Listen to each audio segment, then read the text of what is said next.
اور یہ کہانی پاکستان سے تعلق رکھنے والے عقیل حسین کے نام جو کراچی میں رہتے ہیں۔ انہوں نے مجھے بتایا کہ اس کے چھوڑ جانے کے بعد میں ہر وقت شراب کے نشے میں رہنے لگا، کیونکہ تب مجھے لگتا تھا کہ شراب ہی میرے درد کی دوا ہے۔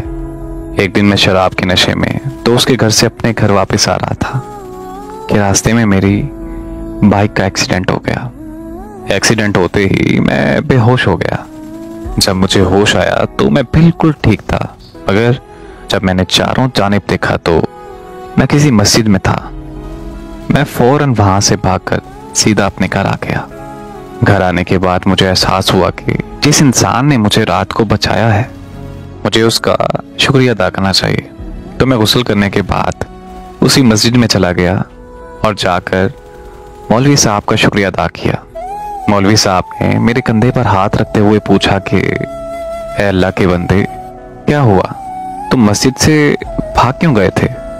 تو میں نے بتایا کہ میں شراب کی وجہ سے ناپاک تھا اور اللہ کے گھر میں پاک ہو کر آنا ضروری ہے، تو اسی لیے میں گھر جا کر غسل کر کے واپس آیا ہوں۔ تو مولوی صاحب نے کہا، ہاں تمہاری بات ٹھیک ہے، تم کس اللہ کی بات کر رہے ہو؟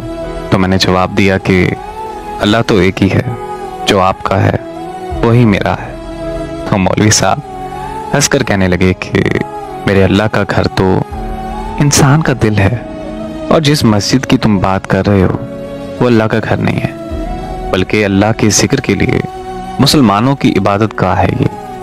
مولوی صاحب کہنے لگے کہ میں جس اللہ کو جانتا ہوں اس کے ایمان میں تو شراب حرام ہے اور اسے پینے والا 40 دن تک ناپاک رہتا ہے۔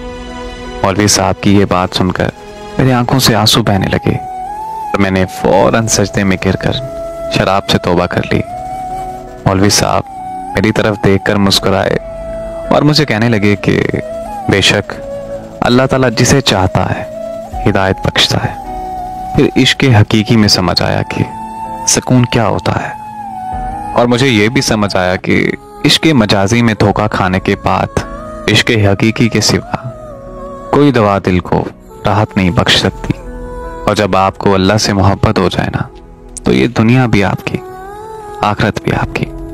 میری دعا ہے کہ اللہ پاک ہم سب کو اسلام کے نیک راستے پر چلنے کی توفیق عطا فرمائے، آمین۔